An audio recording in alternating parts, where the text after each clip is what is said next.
Unit 2, Unmasking Virus Writers and Hackers. When we think of the people who make our lives miserable by hacking into computers or spreading malicious viruses, most of us imagine an unpopular teenager boy, brilliant but geeky, venting his frustrations from the safety of a suburban bedroom.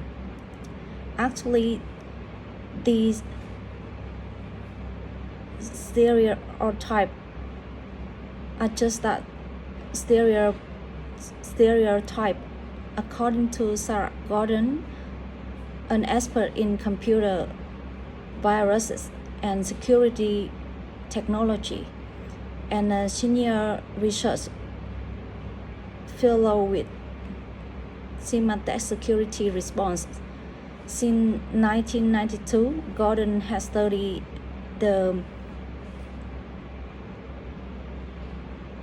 psychology of virus writers. A hacker or a virus writer is just as likely to be the guy next door to you, she says, or the kid at the checkout line back in your groceries. Your average hacker is not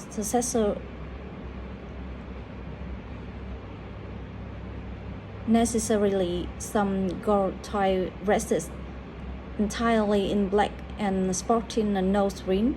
She may very well be a year-old female.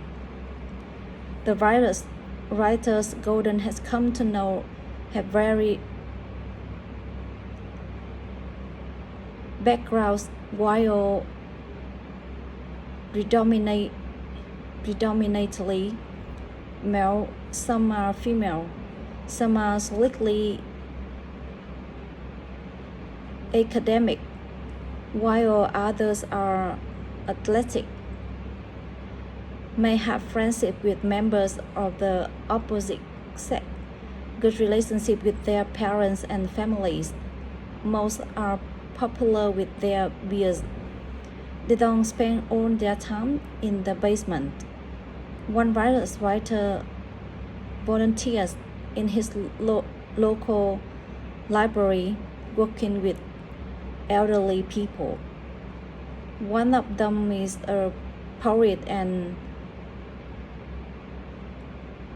a musician.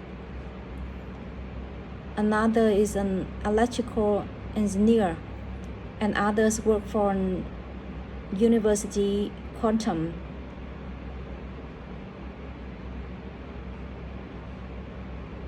physics department. You couldn't pick them out of the lineup as being a perpetrator.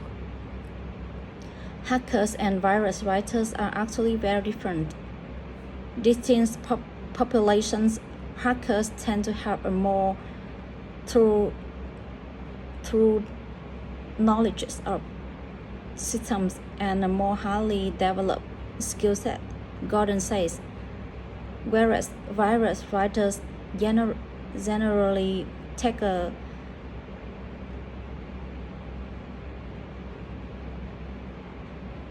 slower approach to what they are doing. Hackers tend to have a much deeper knowledge of individual applications and are still regarded as being somewhat sexy in today's counterculture, while virus writing is looked down upon mostly for its random damage and lack of required skill. Their motivations may also differ. While both hackers and virus writers are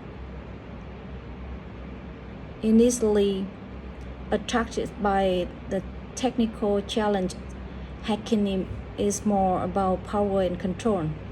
When you're hacking and you get into a system, you remain involved with that system. You take it over and dominate. On the other hand, once the virus writer releases a program into the wild, the virus goes up and keeps on making copies of itself independently of the author.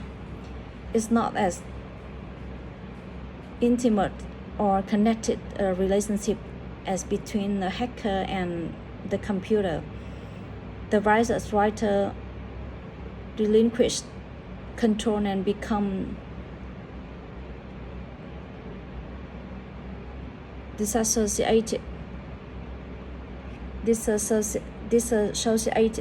from the actual activity he or she has set in motion.